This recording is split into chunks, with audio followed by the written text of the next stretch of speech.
Summer Night is the book in the Dresden Files where Harry Dresden wears a bathrobe to the White Council meeting and spends the entire rest of the book trying to make up for it. Hey BookTube, it's Fee. I finally finished Summer Night, which is book 4 in the Dresden Files.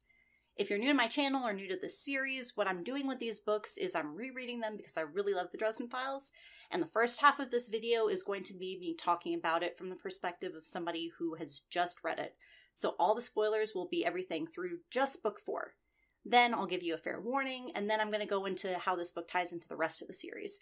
This will be fan theories, tinfoil hat theories. Yes, I came prepared. And just other tidbits that are beyond the scope of just the first 4 books.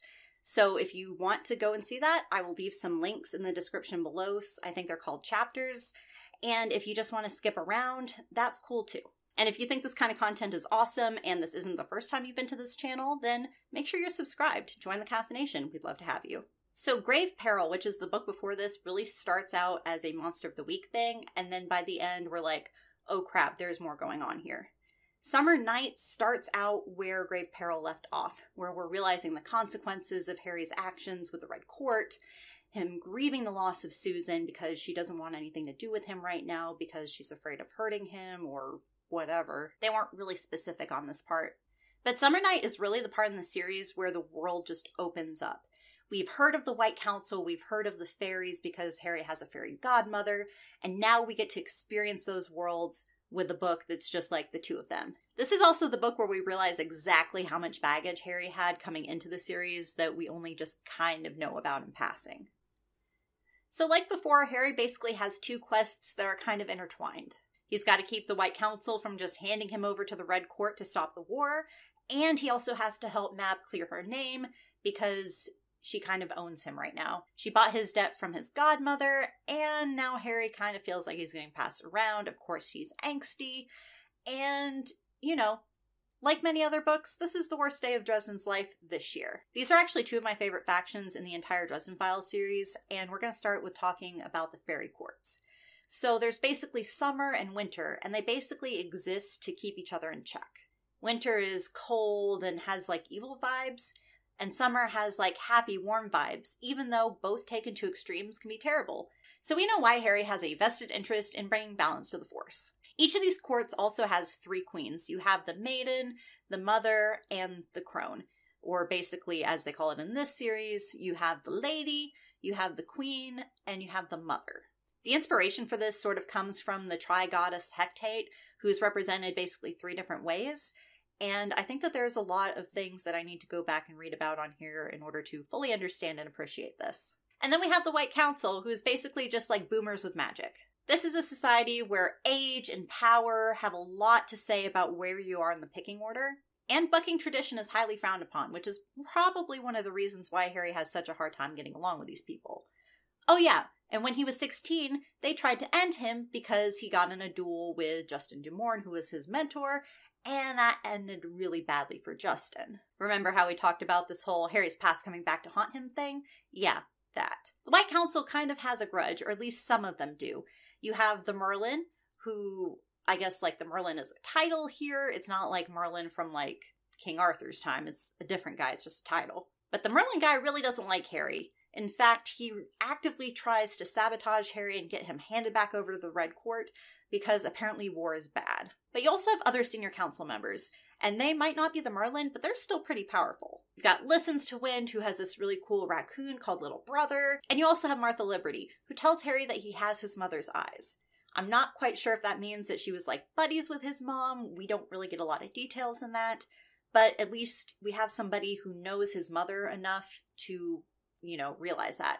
Remember, Harry lost his mother basically when he was born, so he doesn't really know her or know anything of her. He just knows that she existed at one point. I also think it's really interesting that Martha Liberty mentions Dresden's mother when Chauncey the Demon in Book 2 also mentioned her. Dresden's mom probably left a big impression on the magical community. To what extent, we don't know yet. Martha also kind of pretends that Dresden isn't there when she tells Ebenezer McCoy, who's his new mentor, that he's dangerous. Apparently Harry was supposed to be something, and we don't know what it is. She was being pretty vague about it, but it doesn't help Harry's case considering what happened with Justin Du Morne back in the day. Going back to Ebenezer McCoy, McCoy was Harry's mentor after he ended his relationship with Justin, and McCoy basically taught him how to do hard work on his farm and about how magic comes from life and how it is supposed to be a wonderful thing. Basically, McCoy taught Harry not much magic, but what magic means and what sort of attitude somebody casting magic should have in the back of their head. You know, so they don't become a warlock. And because of this, I thought it was really, really interesting how the Merlin basically told McCoy to go home and that nobody wanted to hear him. That's very, very rude because McCoy seems to have a very deep respect for the laws of magic and seemed to be trying to teach Harry to have that same respect. So if you're all on the same side, why the animosity? Wizards do live a long time, so there could be some bad blood back in the day that we just don't know about yet. This book brings up a lot more questions than it brings up answers, and we're only on book 4 of a series that's supposed to be 20 plus books long, so we're just going to have to leave some things in suspense for now. Harry's past is a recurring theme in this book that we've kind of talked about, but we're going to talk about some more because apparently that's what the entire book's about. In a nod to old noir fiction where you mention somebody and then they appear, we get to meet Elaine, who was sort of Harry's, I don't know, their relationship was kind of weird. She was sort of like a sister figure to him. They were adopted by the same guy, but they weren't actually related. They were also each other's first loves, which is kind of weird, but apparently it was encouraged by their mentor, which is also eek. And when they were 16, Elaine stayed home from school because she was sick. And then when Harry skipped school to go check on her, he found that she had been enthralled by Justin. And then Justin uses Elaine to try to trap Harry and enthrall him as well. Well, that doesn't go very well, and then Harry goes and finds his fairy godmother. How he knew he had a fairy godmother at that point, I have no idea. Makes a bargain with her to trade important things for the power to defeat Justin, which is probably why she was chasing him down with her hounds in great peril. Harry duels Justin, burning the entire house to the ground, and he thinks that Elaine was trapped in the house and sadly did not make it out. So when he sees Elaine in his apartment, having dispelled his wards and just snuck in and let herself in, he is obviously shaken up a bit. Harry and Elaine's relationship is pretty complicated because even though he has really positive feelings for her, he also feels betrayed by her because of what she did when she was enthralled. She very much explains that she was enthralled and didn't have any choice in the matter, which is kind of interesting because now she's working for the summer court, and if we skip to later in the book, she kind of has to betray him again. But she gives him a huge hint about how to break out of the binding that she puts on him, and that saves his life. So again, you have this weird relationship where it's is Elaine on Team Dresden, or is she going to betray him to tragic consequences later on? Also, in the past, she was enthralled by Justin, and now she has an obligation to the summer court. So what does that say philosophically about things that you do because you have to? Does having a choice but not really having a choice count the same as not having a choice? And what does this say about Harry and his obligations to Winter? Is he going to become a bad guy because he's associated with Winter, or is he going to be able to pick his battles and keep his conscience clean? This is one of the first points in the series where the series starts to become a lot more deep if you really want to dig into it. But if you don't want to dig into it, then you can always just read it for the plot and have a good time. Moving on to Murphy, who is in a very similar predicament to what Dresden's feeling, because they're both feeling the loss over somebody that they loved. Murphy has found out of the passing of her first love, her first husband, and she's not in a good place. Now, at the beginning of the book, Harry was also sort of moping and being self-destructive and basically just giving up on life, until Billy and the Alphas were basically like, hey man, you need to get your stuff together. And then Harry's able to basically do the same thing for Murphy, which I thought was really cool. This is also sort of a turning point for Harry because it allows him to stop feeling sorry for himself and to start trying to help others. And quite honestly, I think he really needed it. Murphy's character also changes a lot in this book. For the longest time, in the first couple books, she was fulfilling the trope of the incompetent law enforcement officer that you often see in detective noir novels. But she's also taken a lot of damage and was really out for the entirety of great peril because she took the mental damage from Kravos, and that's changed her perspective. Right now, she's starting to feel helpless, and she's starting to see Harry as someone who can help her out and help her take on things that she can't handle by herself, instead of just being the guy who's closest to what's going on that's weird and therefore the obvious suspect. Looking at the overall story, this is also one of the first points where long-term consequences seem to take a very important role in the Dresden Files. In books 1 and 2 specifically, Harry had a lot of plot armor and just sort of stumbled his way through his cases. Up until now, the only time that Harry ever really thought about the consequences of his actions was when he touched his amulet before he went into Victor Sell's place and decided to confront him one-on-one, instead of just burning the place to the ground from a distance and calling it a day. The story is maturing a little bit, and that was something that I really, really liked about it. So if you're new to the Dresden Files series and just finished Summer Night, I think that this book leaves you a lot of things to think about in the context of the rest of the series.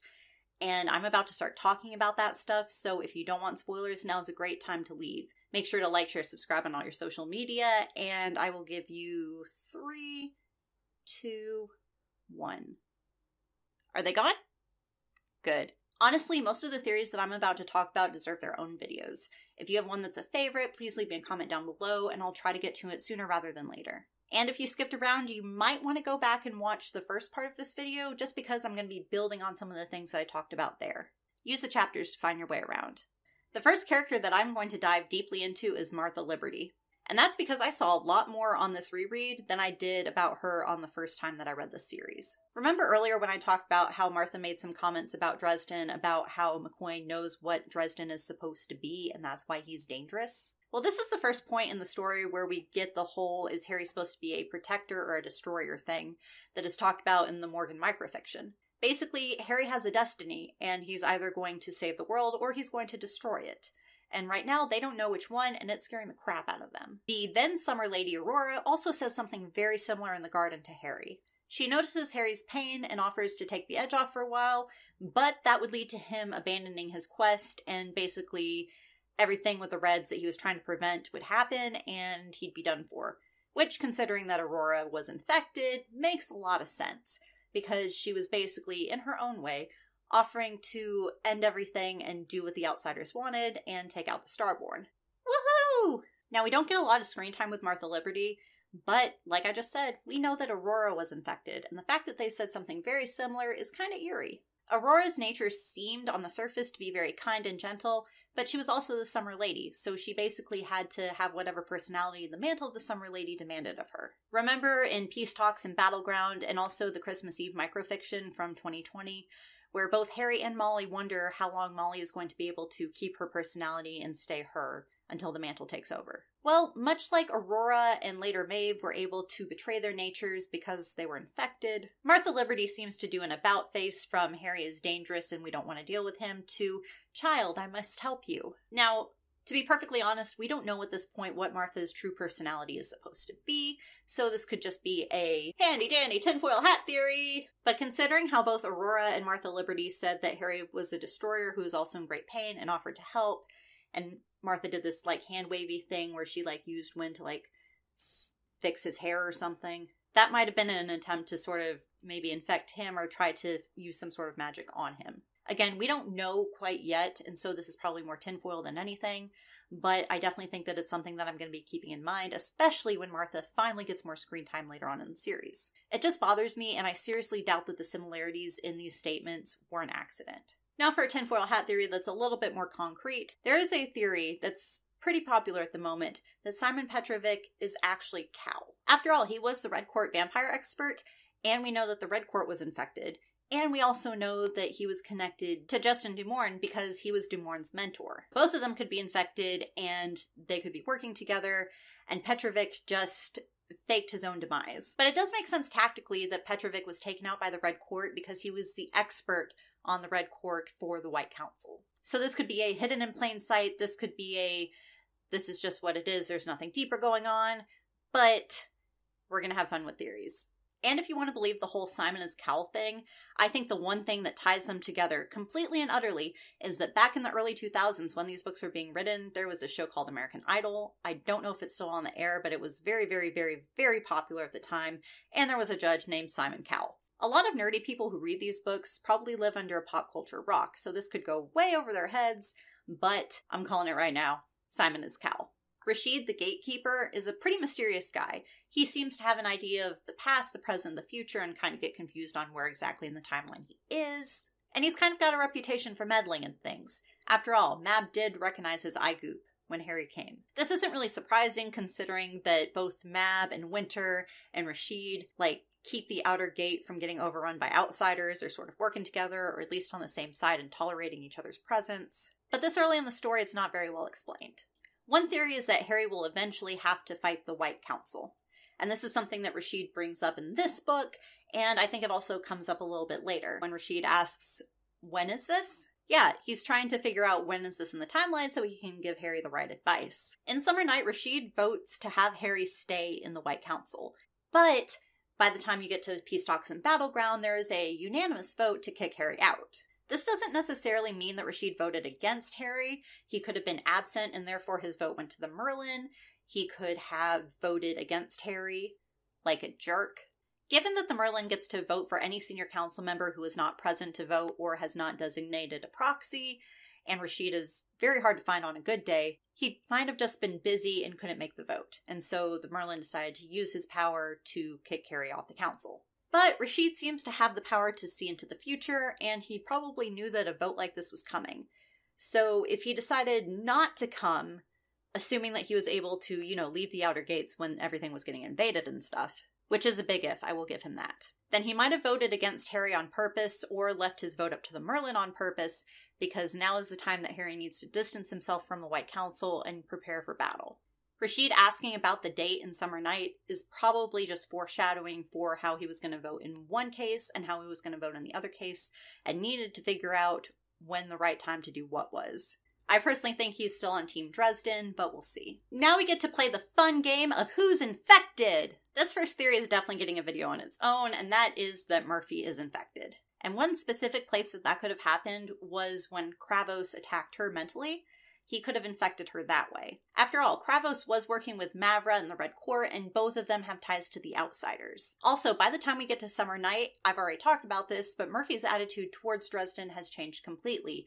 Instead of being very, very weary of him, she starts to trust him, she tries to get close to him, and it's just a completely different approach than what she's done so far. This could possibly mean a change in her nature. This could possibly be the influence of the Outsiders trying to control her. I mean, after Kravos attacks her, she stops trying to arrest Harry all the time. And that's huge. Plus, Harry had a dream later on where Murphy attacks him, and she sort of has this weird look in her eye, which could be like, oh, she's infected. Earth to Harry, this is bad. And if she is infected, that also makes things a lot different for what happens to her in Battleground. Given that Rudolf did not realize that he had pulled the trigger and led to her demise, see my video on why Rudolf didn't do it in the description below. Him being magically influenced or outright scapegoated for another character doing the deed is not outside the realm of possibility. And quite frankly, it could have been protecting Harry, because if she had activated as an agent of Nemesis in the middle of one of those battles, it would have been really bad. Murphy is one of those people that Harry just will never think will betray him. And I mean, look at Justine. It took Harry a long time to figure out what was going on with her. If Murphy had been on the boat instead of Justine when Harry went to Demon Reach, things might have ended differently at the end of Battleground. If you thought I was done talking about Elaine in this video, no, I'm going there. There's a lot of theories surrounding Elaine that honestly deserve their own videos. And quite frankly, we could take things at face value and she could just be a victim of circumstance, and that's why she did all the things that she did. But this is my video, and that's probably the most boring theory ever, so we're going to talk about some other ones. One theory is that Elaine is Kumori, the assistant to Cal, and one of the two characters we saw in Grave Peril who are giving infected objects to very important people. In later books, we find out that Elaine and Kumori are pretty much the same height, they're both kind of strong, and they both have basically White Council level power. Not Senior Council, not Apprentice, but White Council, right there in the middle, sort of where Harry is. Both Elaine and Kumori, even though they do things a little bit differently than each other, they both have healing abilities, and Elaine even uses a spell in Japanese later on in the series. Kumori uses all Japanese in her magic casting as well. And we know that this is a little bit different than what happens in Summer Night, because Elaine uses an ancient Egyptian sort of language when she does her casting, and it's kind of weird that she switched. So if Elaine is Kumori, how'd she get here? What happened? What led her down that path? In our current timeline, and yes, I'm going somewhere with this, Elaine is off, basically away from Dresden, doing Paranet stuff. She doesn't get a lot of screen time with Dresden, so we don't really know what she's up to, but we do know that the Paranet was established to protect minor practitioners of magic, and also to help them communicate and work together. It's also a way that people who want to get in touch with people who are magical practitioners can find people to get in touch with. It's not out of the realm of possibility that Cal used the Paranet in order to find Elaine and get her to join his side. And if Cal is actually Simon Petrovick, who was Justin Newmorn's mentor, then Cal probably knew about Elaine and everything that she could do and knew to go recruit her. Welcome back, Elaine. Welcome back. But I said the current timeline. As of recording this video, we only have Battleground and the short story collections to go by to sort of figure things out from. And we know that after the next book, which is going to be called 12 Months, there's going to be a book called Mirror Mirror, where they go into a different universe or dimension, or there's some sort of time travel-y, wibbly-wobbly stuff. We already know that in 12 Months, Listen to Wind is going to tell Harry everything that's important about sort of why he was born and what's going on. This reminds me a lot of when Eddard Stark tells Jon Snow that when he gets back from his trip, he'll talk to him about his mother. And then we all know what happened to Eddard. So barring any terrible things happening to Listen to Wind, there will be some big reveals coming in the next book. And when Listen to Wind spills the beans, if he gets there, it might involve something that Elaine did or didn't do that will either make her look guilty or make her look like she's actually somebody who's on Team Dresden. In Mirror Mirror, we know that there's going to be a choice made at the end of Grave Peril that basically creates another world and another timeline based on another possible choice that Harry could have made. That's vague as hell, but that's what tinfoil hat theories are for. My guess is that instead of telling Bianca to go kick rocks and setting her mansion on fire, Harry is going to take her offer to be sort of a groupie to the Red Court vampires. That way he can meet with Susan. After all, he did come dressed as a fake vampire to the party. Harry might not become buddy-buddy with the Red Court, but in this situation, there is no war with the Red Court. The White Council keeps their distance, and there's no reason for them to want him to do things for Mab in order to gain favor and gain safe passage in the Never Never. In this alternate timeline, Aurora's plan succeeds. And once again, Elaine finds herself in need of protection. The world's sort of falling apart. There's like weird weather things going on. Winter is running amok and summer just can't do anything about it. And who comes to save her but Cal? At this point, the outer gates are probably compromised and there's no reason not to join the outsiders. But for some reason, they need to come back to Harry's world. And so she comes through a mirror as Kumori. But she still has feelings for Harry, which is why Kumori never outright tries to hurt Harry. Cal does, but not when Kumori's there. I can't wait until I get to this part of the series again because I really want to see how this all comes together and not just like stuff that I read on the internet that makes sense. Or that never happened because Elaine was infected by Justin and she infected Aurora, which set off the events of Summer Night. And she doesn't hurt Harry for the same reason that Harry was able to take out a Walker and Justin Dumorn. The whole point wasn't for Harry to get ended. Harry was being trained by the outsiders as a weapon to use against humanity. After all, both Justin and Lee at one point teach him the hard way, through pain, how to do his stuff, how to be a better wizard. And as messed up as that line of thinking is, it's a very simple answer, and usually the simplest answers are the ones that are actually correct. So those are my theories, and I'm sticking to them. If you have any thoughts or want me to cover a specific theory in a future video, leave me a comment down below. And if you like what I do, please hit the subscribe button and join the Cap Nation. We'd love to have you. I post bookish videos whenever I can, and I try to do a lot of Dresden Files stuff, but I also try to read other fantasy books and horror and other just like weird books that are awesome. Like, share, subscribe on all your social media, and if you think that I suck at this, leave me a comment down below and I will try to suck better next time. Bye!